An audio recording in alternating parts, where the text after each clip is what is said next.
सबै 4 नम्बर बासी दाजुभाइ दिदीबहिनीलाई हार्दिकका साथ म धन्यवाद दिन चाहन्छु।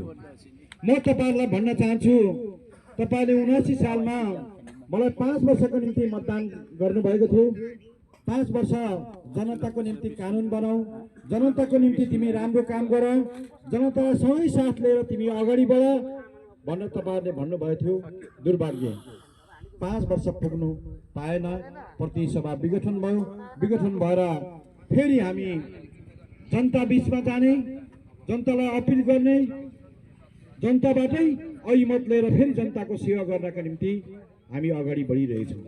अगाडि बढिराख्दाखेरि 24 गाउँपालिका 15 गते माघबाट सुरु गर्यौं। 24 गाउँपालिका तमाम दाजुभाइ दिदीबहिनीलाई हामीले भन्यौं, तपाईले चुनेको मान्छे रिवाजेन्द्र राईले काम गर्यो गरेन, तपाईले समीक्षा गर्नुहोस्। उनले ठिक ढंगले जनताको निम्ति सम्बोधन गर्यो गरे ठिक गर्न कुरा गर्यो गर्न तपाईहरु सोच्नुहोस् भनेर हामीले अपिल गर्यौं। अपिल गर्दा 24 गाउँपालिकाको जम्मा 8 वार्ड छ। त्यसमध्येमा सबै दाजुभाइ दिदीबहिनीले भन्नुभयो यो ठाउँमा राजेन्द्र राई प्रतिनिधि भइसकेपछि तमाम हामी आमा दिदी बहिनीहरूले के ल्याइदिनु, पिठ्यूमा गाग्री बोक्नु पर्दैन, पानीको व्यवस्था भएको छ। तमाम शिक्षक साथीहरूले भन्नुभयो अहिले विद्यालयमा विद्यार्थीहरूलाई बेन्चको आवश्यक छैन, बेन्चको व्यवस्था भएको छ। ठुल्ठुलो विद्यालय भवनहरू बनेको छ। त्यसै गरिकन हिजो बालबालिकालाई बहुत कठिनाइ थियो, आज टिफिन कारीमा बोकेर खाजा खाने प्रबन्ध गरेको छ।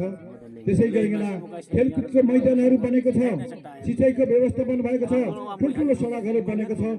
यो पहल प्रयत्न तपाईले गर्नुभएछ, तपाईलाई हामी समर्थन गर्छौं, तपाईलाई हामी सहयोग गर्छौं, तपाईलाई हामी मतदान गर्छौं। र यो मतदान गरिराख्दाखेरि तपाईले अरु गाउँपालिकालाई पनि यही सन्देश दिनुस् भनेर 24 गाउँपालिकाले हामीलाई त्यही सन्देश सुनाउनका निम्ति हामी अगाडि बढिरहेछौँ। त्यसै गरिकन साङ्गुडीगढी गाउँपालिकाले पनि त्यही भन्यो, महालक्ष्मी नगरपालिकाले पनि त्यही भन्यो, पाखरीबासले पनि त्यही भन्यो।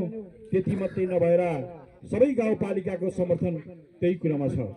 हिजो मात्र मैले ललानीमा एउटा बुढो मान्छेलाई भेट्टाएँ, हाम्रो बाजे भन्छौँ, बाजे हजुरबालाई भेट्टाउँ। मैले उहाँलाई नमस्कार गरेर मत मागे। उहाँले भन्नुभयो ए नानी तिमी आउनु पर्दैन हामीले मत माग्नु, यस कारणले आउनु पर्दैन। उहाँले भन्नुभयो हामीले नेकपा एमालेलाई चिनेका छौँ, सूर्य चिन्हमा हामी मतदान गर्दै आएको, यही पार्टीले आज हाम्रो जीविका निर्वाह गरेको छ। मेरो श्रीमती 75 वर्ष पुगेको छ, म 81 वर्ष पुगे। अब हाम्रो जीविका यही नेकपा एमालेले पालेको छ। यही नेकपा एमालेबाट हाम्रो